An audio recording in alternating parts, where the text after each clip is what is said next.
زمانے میں اللہ کے حبیب کے سامنے جو اشخاص تھے، اور آج اور قیامت تک کی صبح تک یہ اعلان ہے کہ لوگوں، جس نے اللہ رب العزت سے محبت کرنی ہے اس کو چاہیے کہ وہ میری فرما برداری کرے، فاتبعونی، میری فرما برداری کرے۔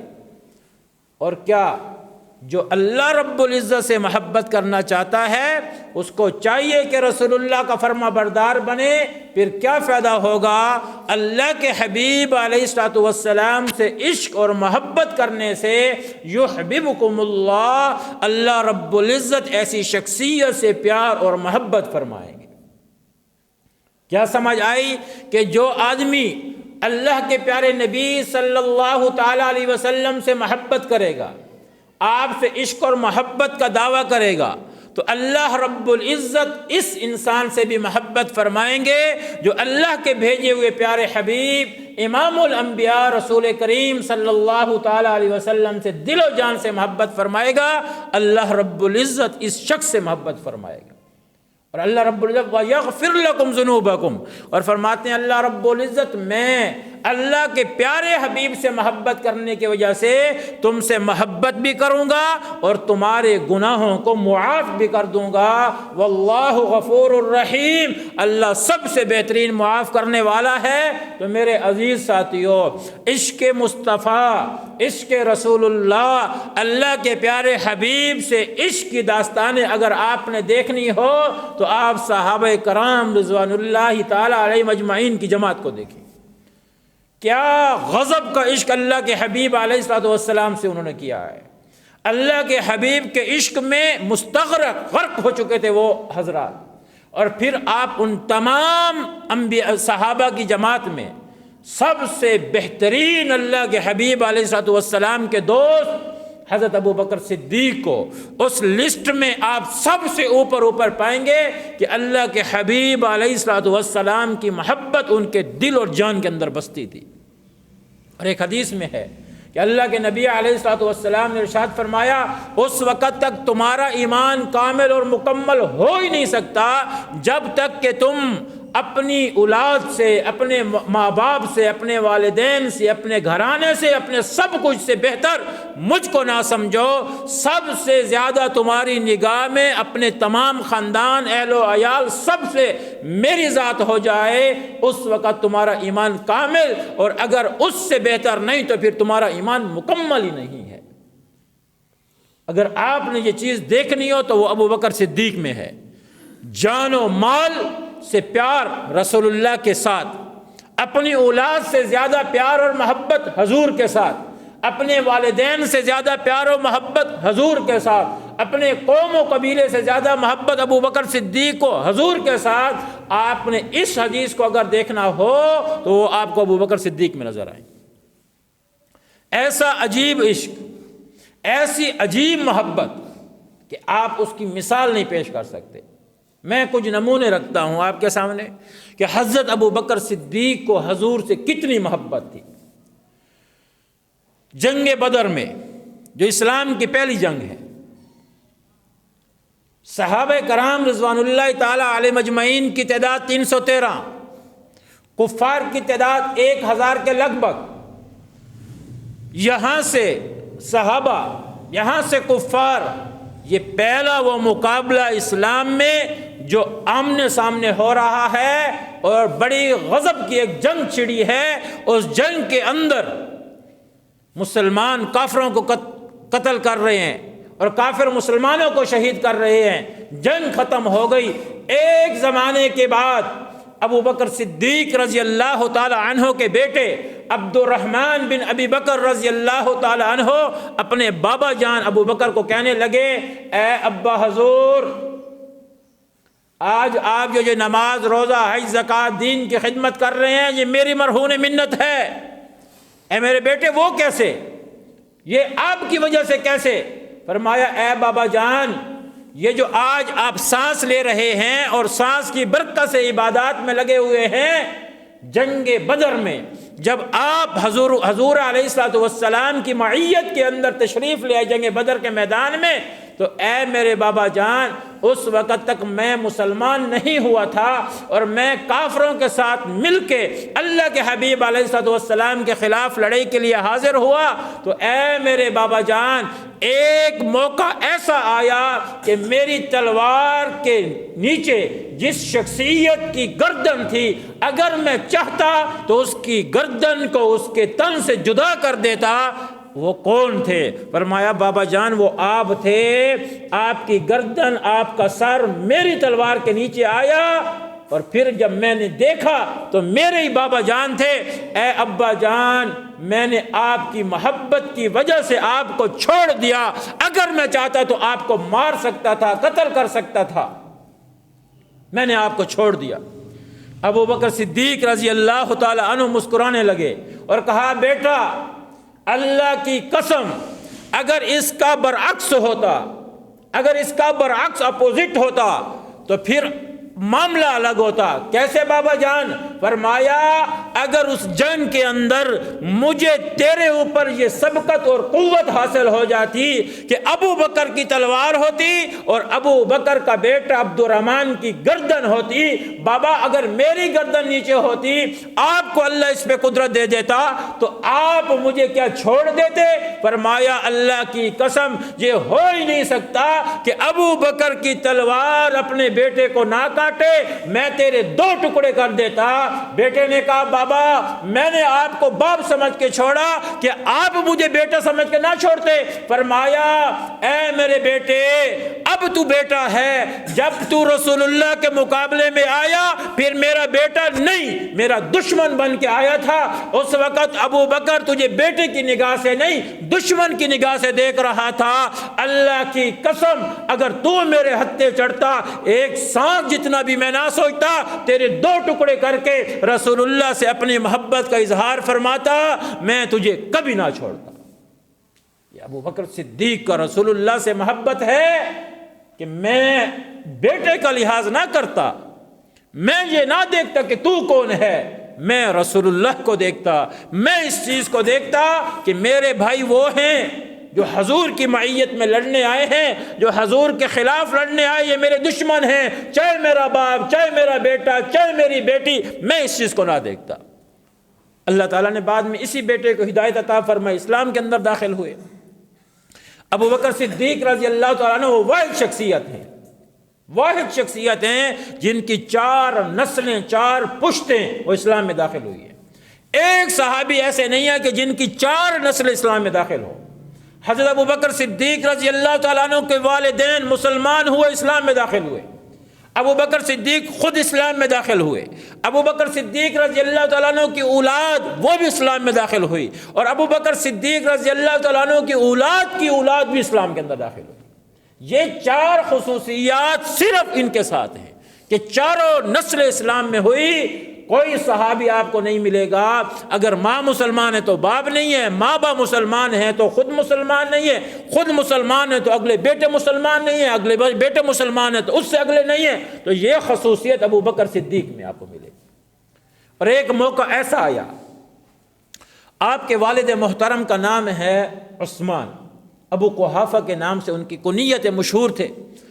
تو ابو قحافہ آپ کے والد محترم ہیں، اور یہ فتح مکہ کے اوپر اسلام لیا، اور انتہائی بوڑھے تھے، کافی بوڑھے تھے۔ علماء کے نزدیک 90 سال کے قریب، جو اس سے اوپر ان کی عمر تھی جب یہ اسلام قبول کر رہے تھے، اور بہت زیادہ ضعیف اور بڑھاپا ان پہ طاری تھا۔ تو ایک مرتبہ گھر میں، مکہ کے اندر، گھر کے اندر کسی بات پہ بات شروع ہوئی، اور شروع ہوتے ان کے باپ کو غصہ آنا شروع ہوا، اور اس غصے کے عالم کے اندر ان کے اس بوڑھے بابا جان ابو قحافہ نے ابو بکر صدیق اپنے بیٹے کے سامنے غصے میں آ کے حضور پاک علیہ الصلوۃ والسلام کے بارے میں نازیبہ کلمات کہے، ایسے کلمات جو حضور کی شان کے خلاف تھے، ابو بکر کے باپ سے ادا ہو گئے۔ ابو بکر صدیق جسے حضور نے فرمایا ارحم امتی بی امتی، ابو بکر میری امت کا کریم و شریف دل نرم والا سب سے ابو بکر ہے، جس کا دل انتہائی نرم ہے۔ یہ نرم دل شخصیت، جسم کی زبان سے کبھی کسی کو تکلیف نہ پہنچی، کسی کے ہاتھ سے ان کے ہاتھ سے کسی کو تکلیف نہ پہنچی۔ جب دیکھا کہ باپ حضور کے خلاف نازیبا الفاظ استعمال کر رہے ہیں، اٹھتے ہیں اپنی جگہ سے اور باپ کے قریب جا کے اپنے ہاتھ کو نکالا اور ایک زوردار تھپڑ منہ کے اوپر اپنے باپ کو مارا، اتنا شدت کا کہ گھر کے افراد باہر نکل آئے۔ کیا ہوا؟ دیکھا تو ابو بکر صدیق، جنہوں نے کبھی کسی چیونٹی کو تکلیف نہ دی، کبھی کسی پرندے درندے کو تکلیف نہ دی، دیکھا کہ شدید غصے میں ہے اور رنگ بدلا ہوا ہے، اور ابو بکر صدیق اپنے بوڑھے باپ کے منہ پہ تماچا مار رہے ہیں۔ کوہرام برپا ہو گیا، لوگ حیران ہوئے، گھر میں حیرانگی ہوئی، یہاں تک کہ بات اچھلتی اچھلتی اچھلتی حضور کی خدمت میں پہنچ گئی۔ حضور کو معلوم ہوا کہ آپ کے سب سے گہرے دوست ابو بکر نے اپنے بوڑھے باپ کے اوپر ہاتھ اٹھایا اور اسے تھپڑ مارا۔ یہ بات جب آپ تک پہنچی، کچھ دیر کے بعد ابو بکر صدیق رضی اللہ تعالیٰ عنہ حضور کے در پہ آئے تو حضور نے کہا، اے ابو بکر، آج آپ کے بارے میں چہ مگویاں ہیں، کافر آپ کے بارے میں بات کر رہے ہیں، آپ کے گھر کے افراد کہہ رہے ہیں کہ آپ نے آج ایسا ایسا عمل کیا ہے۔ فرمایا، یا رسول اللہ، چھپنے کی کیا بات ہے؟ سینہ چوڑا کر کے کہتا ہوں، اللہ کی قسم میں نے اپنے بوڑھے باپ کو تھپڑ مارا ہے۔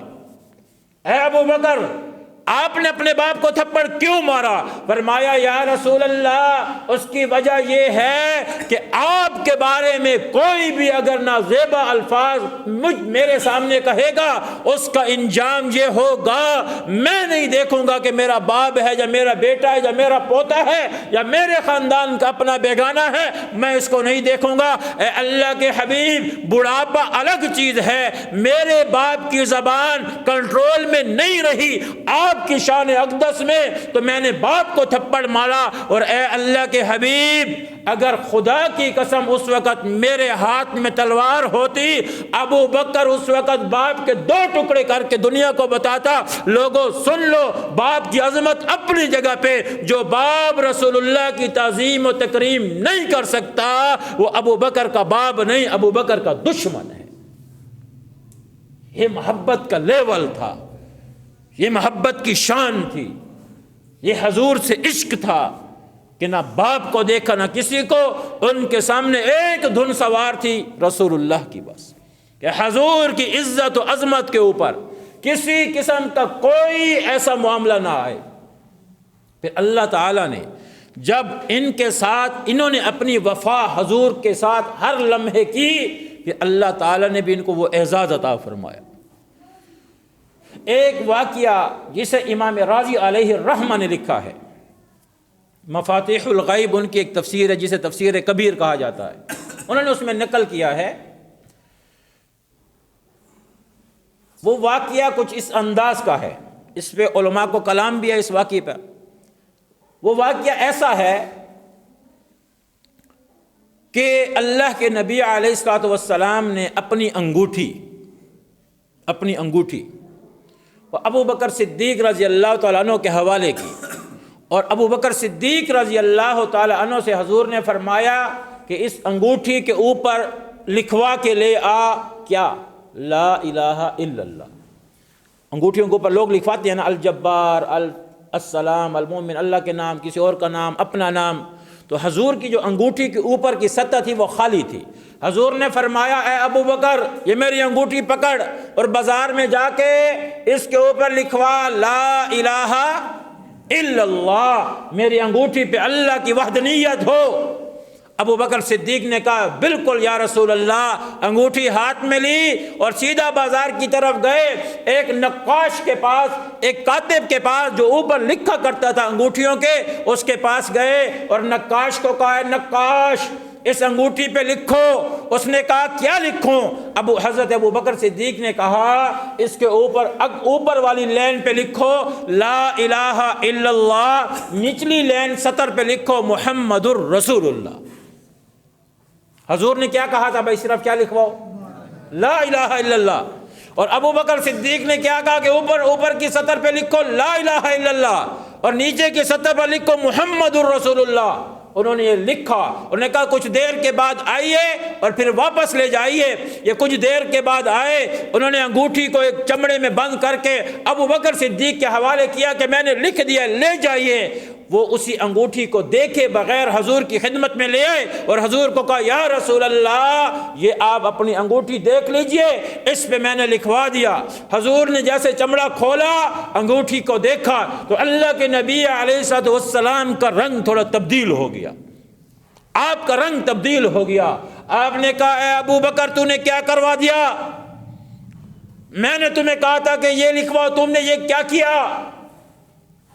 ابو بکر صدیق کو سمجھ آ گئی کہ میں نے جو اللہ کے نبی علیہ الصلوۃ والسلام نے جو الفاظ بتائے تھے لا الہ الا اللہ، میں نے جو اس سے زیادہ لکھوا دیا ہے محمد الرسول اللہ۔ حضور اس کے بارے میں مجھ سے پوچھ رہے ہیں۔ فرمایا یا رسول اللہ اللہ کی قسم میں مجبور تھا، مجھ سے رہا نہیں گیا کہ جہاں اللہ کی وحدانیت ہو، مصطفیٰ کی وہاں پہ نبوت کا ذکر نہ ہو، یہ مجھ سے نہیں رہا گیا۔ اے اللہ کے حبیب، اذانوں میں دیکھیں، آپ فضاؤں میں دیکھیں، آپ خلاؤں میں دیکھیں، آپ کائنات کے چپے چپے پہ دیکھیں، جہاں اللہ رب العزت نے اپنا ذکر کیا وہاں آپ کا بھی ذکر کیا۔ یہاں تک کہ حضرت آدم علیہ السلام کی روایت کہ میں نے جب عرش پہ دیکھا تو وہاں پہ بھی لکھا ہوا تھا لا الہ الا اللہ اور ساتھ لکھا ہوا تھا محمد الرسول اللہ۔ فرمایا اے اللہ کے حبیب، ایک جگہ ایسی نہیں ہے کہ جہاں پہ اللہ نے اپنے ذکر کے ساتھ آپ کے ذکر کو نہ جوڑا ہو۔ ابو بکر صدیق یہ کیسے گوارا کر سکتا تھا کہ آپ کی انگوٹھی پہ اللہ کا ذکر ہو اور محمد مصطفیٰ کا ذکر نہ ہو؟ میں آپ دونوں کو جدا نہیں ہونے دے سکتا تھا۔ میں نے اس وجہ سے محمد الرسول اللہ لکھوا دیا، میں نے اس وجہ سے لکھوایا۔ حضور نے فرمایا چلو یہ بات تو تیری ٹھیک ہو گئی کہ اللہ کے نام کے ساتھ میرا نام آ گیا۔ اے ابو بکر یہ دیکھو، حضور نے دکھایا تو نیچے لکھا ہوا تھا، اوپر لکھا تھا لا الہ الا اللہ، دوسری سطر پہ لکھا ہوا تھا محمد الرسول اللہ، اور تیسری سطر پہ لکھا ہوا تھا ابو بکر صدیق۔ انہوں نے کہا ابو بکر چلو تیری وجہ تو سامنے آ گئی، یہ تیسری سطر پہ تو نے اپنا نام کیوں لکھوایا؟ انہوں نے کہا اے اللہ کے حبیب میں قسم رب کی کھاتا ہوں میں نے نہیں لکھوایا، میں نے اپنا نام نہیں لکھوایا اس انگوٹھی پہ۔ فرمایا پھر کیوں لکھا اس نے؟ فرمایا اے اللہ کے حبیب جو اس نے اپنی طرف سے لکھا ہوگا، میں نے اس کو نہیں کہا تھا کہ اس انگوٹھی پہ میرا نام لکھو۔ اللہ کے حبیب اور ابو بکر صدیق کے درمیان یہ مکالمہ، یہ بات ہو رہی تھی کہ اسی وقت عرش کو چیرتے ہوئے حضرت جبرائیل امین حضور کی خدمت میں آئے۔ فرمایا یا رسول اللہ آپ ابو بکر پہ خفا نہ ہوئے، اے جبرائیل امین یہ تیسری سطر پہ ابو بکر نے اپنا نام لکھوایا۔ فرمایا ہاں ہاں یا رسول اللہ، انہوں نے نہ حکم دیا، نہ انہوں نے کہا، اور نہ انہوں نے ادھر لکھوایا، نہ لکھنے والے نے لکھا۔ فرمایا پھر کہاں سے آیا؟ فرمایا نام تو آپ کا تھا اور اللہ کا تھا۔ اللہ نے عرش پہ فیصلہ کیا اس منظر کو دیکھ کے، اے جبرائیل امین جلدی میرے اس حبیب کے پاس پہنچ اور چل اس انگوٹھی پہ صدیق کا نام لکھ۔ اے جبرائیل کیوں لکھا؟ فرمایا جیسے صدیق اللہ کے نام سے آپ کے نام کو جدا نہیں ہونے دیتا، عرش والا آپ کے نام کے ساتھ صدیق کو بھی جدا نہیں ہونے دیتا۔ یہ اللہ کی محبت ہے، یہ اللہ کی پیار ہے کہ جیسے ابو بکر کو آپ سے پیار ہے، اللہ سے پیار ہے، ایسے اللہ کو ابو بکر سے پیار ہے کہ انہوں نے اپنے نام کے ساتھ آپ کا نام بھی جوڑ کر رکھ دیا۔ تو میرے عزیز ساتھیو، ابو بکر صدیق رضی اللہ تعالی عنہ عظیم الشان خلیفہ رسول ہے، اور آپ جب خلیفہ بنے رضی اللہ تعالی عنہ، جب آپ خلیفہ بنے، خلیفہ بننے میں اللہ کے نبی کی ایک عظیم صفت تھی، کیونکہ اللہ کے نبی وقت کے رسول تھے، اور عام لفظوں میں ایسے کہیں کہ وقت کے بادشاہ تھے، تمام کائنات کی مملکت ان کے ہاتھ میں تھی، آپ ہی نظام کو چلا رہے تھے اللہ کے حبیب علیہ الصلوۃ والسلام۔ تو آپ کا ایک عظیم وصف کیا تھا؟ آپ کے عظیم وصف کیا تھا کہ آپ علیہ الصلوۃ والسلام نے اپنے اس دور نبوت کو انتہائی عاجزی کے ساتھ چلایا، ہمدردی کے ساتھ چلایا، اور آپ نے کسی قسم کی کوئی خیانت نہیں کی، اور آپ نے مخلوق خدا کا انتہائی خیال رکھا، یہ آپ کی صفت تھی۔ ایک ایک معاملے کو نبوت خود دیکھتی تھی۔ آپ جب اس دنیا سے پردہ فرما گئے، وہی رسول اللہ کا عکس، حضور کے ان کمالات کا عکس اگر آپ نے جس شخصیت میں دیکھنا، وہ خلیفہ اول ابو بکر صدیق تھے۔ آپ میں وہی عاجزی، آپ کے اندر وہی خدمت خلق کا جذبہ، اور اپنے اوپر نہیں، اس مخلوق خدا پہ لگانے کا جذبہ۔ جب آپ خلیفہ بنے، جب آپ کے ہاتھ میں تمام صحابہ کرام نے آپ کو پہلا خلیفہ چنا، تو اس وقت یہ خبر جب مشہور ہوئی مدینہ میں کہ آپ پہلا خلیفہ ابو بکر صدیق ہیں، تو اسی وقت گھر کے اندر ایک بچی رونے لگ گئی۔ اس کو جب گھر میں معلوم ہوا نا کہ ابو بکر صدیق خلیفہ بن گئے، وہ گھر میں دھاڑے مار مار کے رونے لگی۔ جب وہ رونے لگی، ایک وجہ سے وہ رونے لگی، گھر والوں نے پوچھنا چاہا وجہ تو بتاؤ کیوں روتی ہو؟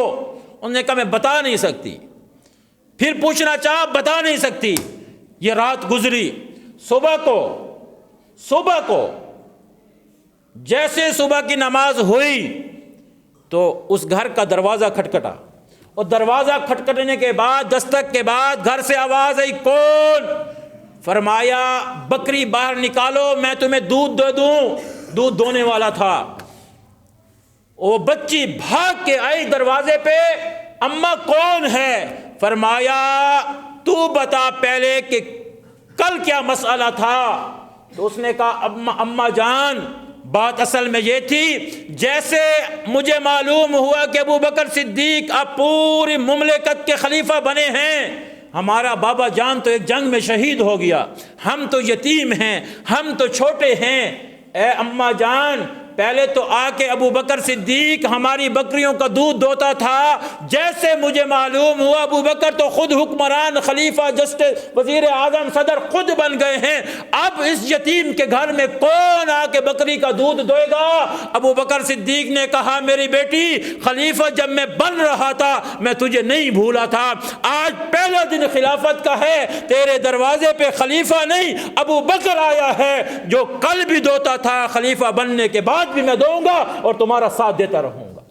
روزانہ آتے تھے، یتیموں کی بکریوں کا دودھ وقت کا خلیفہ امیر المؤمنین نکال کے دیتا تھا۔ لوگوں تم نے کیا سمجھا مجھے کوئی پر لے گئے؟ فرمایا خادم تو پہلے بھی میں آپ کا تھا، خلیفہ بننے کے بعد مجھے انہوں نے زیادہ ذمہ داری دی کہ تم نے ان لوگوں کا خلیفہ بننا ہے تو ان کا خادم بننا ہے۔ خادم حاضر ہے، نکالو بکری، میں تمہیں دودھ دوں۔ لوگوں کے گھروں پہ دستک دیتے تھے خلیفہ بن کے۔ آپ مجھے بتائیں، آج آپ اپنے وزیر اعظم صدر کو وزیر اعظم صدر کو چھوڑ دو، آپ ہمارے کونسلر جو بنتا ہے جس کو ہم ٹکے کے برابر بھی نہیں سمجھتے، ہم اپنے کونسلر کو جو ووٹ میں جیت جائے وہ ایسا فن خان بن کے پھرتا ہے کہ دروازے پہ آنے کی زحمت نہیں کرتا۔ یہ ہمارے کونسلر کا حال ہے۔ آپ اوپر آپ چلے جائیں، ابو بکر جو پوری مملکت کے خلیفہ ہیں، ان کے اشارے کے اوپر نظام کا درم برم ہے، لیکن عاجزی ایسی کہ دروازہ کھٹکھٹا کے کون؟ فرمایا اے بہن جی، تیرا شوہر اللہ کے راستے میں جہاد پہ گیا ہوا ہے، اس کے نام پہ کوئی خط لکھوانے تو بتا دے، میں خط لکھ دیتا ہوں، کیونکہ تمہارے گھر میں کوئی پڑھا لکھا نہیں۔ ایک ایک کا دروازہ کھٹکھٹا کے خط اپنے ہاتھوں سے لکھ کے اور اس کو کہتے دیکھ لو میں سنا دیتا ہوں، پھر اس کو خود بھیجا کرتے تھے۔ فرمایا تمہارا خادم تمہارے دروازے پہ حاضر ہے۔ ایک مرتبہ آپ کی خلافت کے اندر، میں آپ کو بتا رہا ہوں، یہ حکمران تھے، خلیفہ بنے تو خلافت سے پہلے، یعنی خلیفہ بننے سے پہلے حضور کے دور میں حضرت ابوبکر صدیق کس کا کام کرتے تھے؟ کپڑا بیچتے تھے، کپڑے کا کاروبار کرتے تھے۔ تو جیسے خلیفہ بنے اگلے دن صبح کو جب اپنے ان کاموں سے فارغ ہوئے تو تھوڑا سا سورج بلند ہوا تو ایک گٹھڑی اٹھائی، سر پہ رکھ کے جا رہے ہیں، آگے سے سیدنا حضرت عمر فاروق رضی اللہ تعالیٰ عنہ ملے اور کہا اے امیر المومنین خلیفۃ المسلمین کہاں جا رہے ہیں؟ فرمایا میں اپنے گھر کا گزارا چلانے کے لیے کپڑا بیچنے جا رہا ہوں جو روزانہ بیچتا ہوں۔ انہیں کہا امیر المومنین پہلے بیچتے تھے تو عقل میں بات آتی تھی، اب آپ خلیفہ ہیں، امیر المومنین ہیں، لوگ آپ کے پاس مسئلے لے کے آئیں گے، وہ مسئلہ لے کے آئیں گے، اپنی حاجت لے کے آئیں گے، آپ بیٹھے نہیں ہوں گے، وہ کس کے پاس جائیں گے؟ اے ابو بکر چھوڑیے اس کو۔ وہ کہتے تھے اگر میں نے یہ چھوڑ دیا بیچنا تو گھر کیسے چلاؤں گا؟ یہ اب وقت کے امیر المومنین کہہ رہے ہیں کہ میں کیسے گھر چلاؤں گا؟ سیدنا حضرت عمر نے کہا آئیے، صحابہ کو بلایا اور تمام صحابہ میں حضرت ابوبکر کی اس بات کو رکھا، اگر یہ کپڑا بیچنے کے لیے گئے تو پیچھے خلافت کون سنبھالے گا؟ تو تمام صحابہ نے ایک رائے دی، اے امیر المؤمنین، ہم چاہتے ہیں کہ آپ کا بیت المال سے یعنی خزانے سے آپ کا وظیفہ مقرر ہو جائے، آپ کی سیلری، آپ کی تنخواہ وہاں سے آئے گی، آپ یہاں بیٹھیں، آپ مملکت سنبھالیں، آپ خلافت سنبھالیں، اور یہ خزانہ آپ کو بیت المال میں سے آپ کو تنخواہ دے گا۔ جب اس پہ رائے ہوئی وہ مان گئے، لیکن کہا اب وقت کے خلیفہ کا، وقت کے امیر المومنین کا کتنا ہدیہ، کتنی تنخواہ، کتنی سیلری ہو؟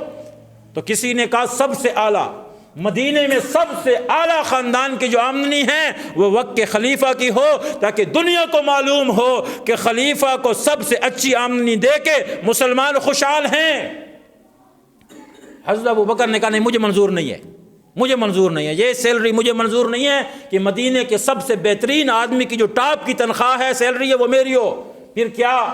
حضرت عمر نے کہا کہ ایسا کرتے ہیں، پھر آپ کی تنخواہ اتنی رکھتے ہیں کہ بس گزارا چلے، یعنی درمیانے درجے کی، نہ بہت اعلیٰ نہ بہت ادنا، درمیانہ متوسط طبقے کی تنخواہ کے ساتھ آپ کا گزارا چلائیں گے۔ حضرت ابوبکر نے کہا نہیں، مجھے یہ بھی منظور نہیں۔ تو اے امیر المومنین، آپ ہی بتائیں، آپ ہی سلیکٹ کریں، آپ بتائیں آپ کی سیلری کتنی ہو۔ سنیے وقت کے امیر المومنین کا حال۔ آج ہمارے ایم این اے، ایم پی اے تو اس لیے پارلیمنٹ کے اندر بل جمع کراتے ہیں کہ ہماری مراعات میں اضافہ کیا جائے، ہمارے پیٹرول میں، ہمارے ڈیزل میں، ہمارے بجلیوں میں، ہمارے یونٹس میں، سب کے اندر ہمیں مراعات دی ہے، یہ ہر سال کرتے ہیں۔ اور ابو بکر صدیق کا حال دیکھیں، فرمایا اگر تم میری بات مانتے ہو تو پھر مدینے کے مزدور کی جو روزانہ کی دہاڑی ہے ابو بکر اتنی دہاڑی لے گا۔ جو مدینے کے مزدور کی روزانہ کی جو اساری کی دہاڑی ہے، میں اتنا، ایک مزدور کو بلا کے کہا روزانہ کتنا لیتے ہو؟ اس نے کہا 2 درہم یا 4 درہم یا 10 درہم میری روزانہ کی دہاڑی ہے، جو صبح سے شام تک کام کرتا ہوں اس پہ مجھے ملتی ہے۔ فرمایا ابو بکر صدیق کی یہی ہوگی۔ ایک آدمی نے کہا کہ اے امیر المومنین، اگر آپ کی اس تنخواہ میں گزارا نہ چلا تو پھر کیا کریں گے؟ فرمایا اگر ابو بکر کا گزارا نہیں چلے گا تو اس سے معلوم ہوگا کہ دہاڑی والے کا بھی مدینہ میں گزارا نہیں چل رہا، تو پھر میں مزدور کی دہاڑی بڑھا دوں گا تاکہ مزدور بھی خوشحال اور وقت کا خلیفہ بھی خوشحال رہے۔ اپنی مراعات نہیں بڑھاؤں گا، اس پسے ہوئے طبقے کی مراعات کو بڑھاؤں گا کہ اس کی مراعات کے ساتھ تھوڑا میری مراعات بھی بڑھ جائے گی، صرف اکیلے اپنی نہیں بڑھاؤں گا۔ یہ وقت کی امیر المومنین ہیں۔ خیال خزانے کا اتنا ہے کہ بیگم صاحب کہنے لگی وقت کے امیر المومنین، آپ ہمارے وزیر اعظم کی بیوی کو کیا کہتے ہیں بھائی؟ خاتون اول۔ کیا کہتے ہیں؟ خاتون اول۔ اور وہ بھی خاتون اول تھی، ہماری تو ماشاءاللہ خاتون اول نے آپ نے دیکھا نا ماشاءاللہ جو انہوں نے گر کھلائے، اور وہ بھی خاتون اول تھی۔ حضرت ابو بکر صدیق کی بیوی وہ اپنے شوہر امیر المومنین خلیفہ کو کہنے لگی کہ کچھ عرصے سے میٹھا نہیں کھایا، تھوڑا سا کچھ پیسے دیں، میٹھا ہم کھا لیں۔ انہوں نے کہا جی میرے جیب میں ابھی تو کچھ نہیں ہے، البتہ ایسا کرو اگر تمہارا دل چاہتا ہے کہ میٹھا کھایا جائے تو تھوڑا تھوڑا جمع کرتے رہو، تھوڑا تھوڑا میرے پیسوں میں سے جمع کرو، اور پھر آخر میں جتنا جمع ہو جائے اس میں سے تھوڑا میٹھا پکا لیا کرو۔ یہ کس نے رائے دی؟ خلیفہ نے۔ اس نے کہا ہاں یہ بات ٹھیک ہے۔ تو انہوں نے روزانہ 8 10 15 دن 20 دن انہوں نے 1 مہینہ تھوڑا تھوڑا جمع کیا، ایک دن میٹھا بنایا اور ابو بکر صدیق کے سامنے رکھا۔ ابو بکر صدیق کو وہ بات بھول گئی، انہوں نے کہا یہ کیا؟ فرمایا کچھ تھوڑا تھوڑا تھوڑا تھوڑا آپ کی اس سیلری میں جمع کرتی رہی، آج 1 مہینے کے بعد اتنے پیسے اکٹھے ہوئے ہیں کہ میں نے کہا کچھ میٹھا بنا لوں۔ ابو بکر صدیق کانپ گئے اور فرمایا پیچھے ہٹے، اور فوراً ابھی اس کو کھایا نہیں، فرمایا جاؤ خزانے کے بیت المال کے وزیر کو بلاؤ، وزیر خزانہ کو بلاؤ۔ وزیر خزانہ آئے، فرمایا جی امیر المومنین، فرمایا میری تنخواہ کتنی ہے؟ انہوں نے کہا مثال کے طور پہ 10 درہم مہینہ. فرمایا بیگم صاحب یہ جو آپ نے حلوہ بنایا کتنے میں؟ اس نے کہا اے امیر المومنین 2 درہم کا یہ بنا ہے اور پورا مہینہ میں نے جمع کیا ہے تو 2 درہم جمع ہوئے ہیں. فرمایا آج سے خلیفہ کی تنخواہ میں 2 درہم کاٹ دو, آج سے 10 نہیں 8 درہم خلیفہ کی تنخواہ ہوگی. مجھے معلوم ہوا کہ ایک مہینے میں میرے گھر میں میٹھے کے نام پہ 2 درہم زیادہ آتے تھے, مجھے نہیں چاہیے ایسا میٹھا.